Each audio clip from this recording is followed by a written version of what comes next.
sa kanya, si Salom na anak ni Halohes, pinuno ng kalahating distrito ng Jerusalem, ang nagkumpuni kasama ang kanyang mga anak na babae.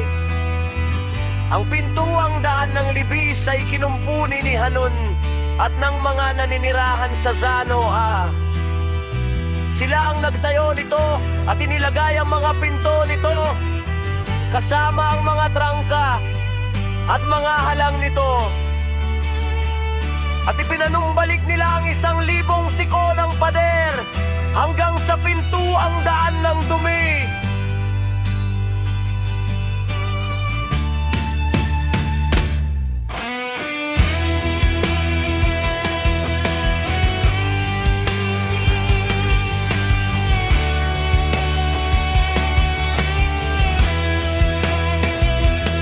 Ang pintuang daan ng dumi ay kinumpuni ni Malkias na anak ni Rekab, pinuno ng distrito ng Bet Hacherem. Siyang nagtayo nito at inilagay ang mga pinto nito kasama ang mga trangka at mga halang nito.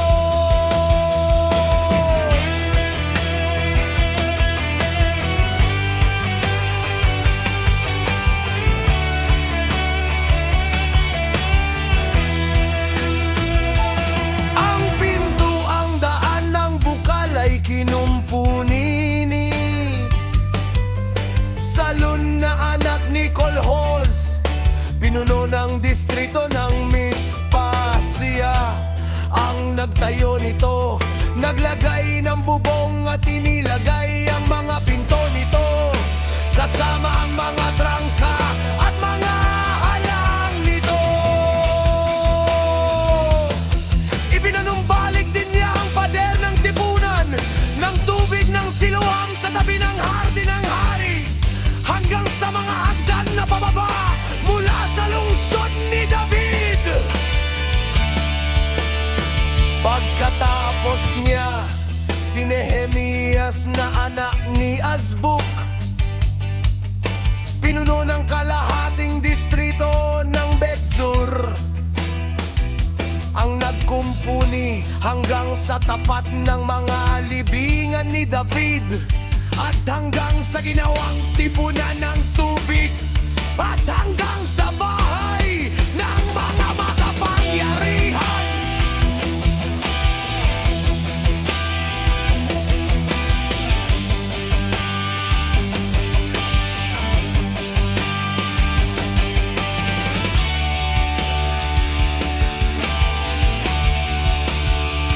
Pagkatapos niya, ang mga Levita sa ilalim ni Rehum na anak ni Bani ang nagkumpuni.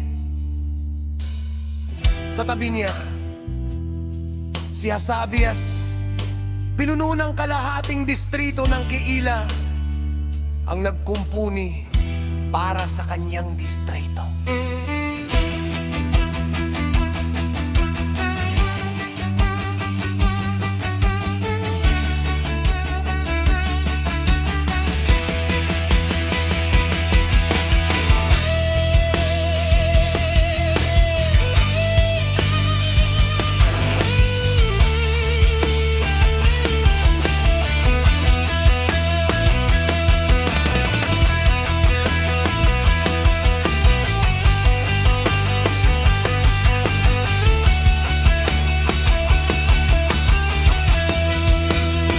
Pagkatapos niya, ang kanilang mga kapatid na Levita sa ilalim ni Babai na anak ni Henadad, pinuno ng kalahating distrito ng Keila, ang nagkumpuni.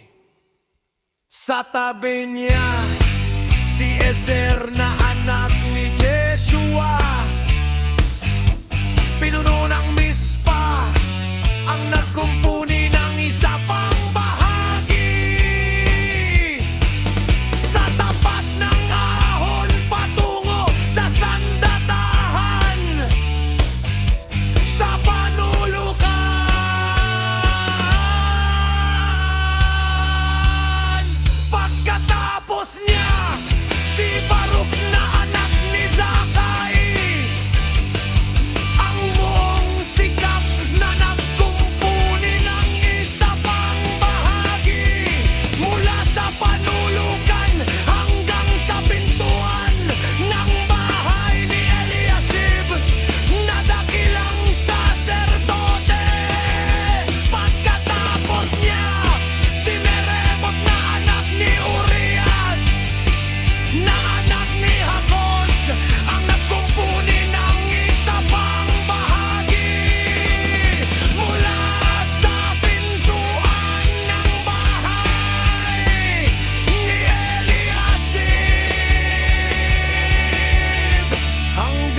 sa dulo ng bahay ni Eliasib.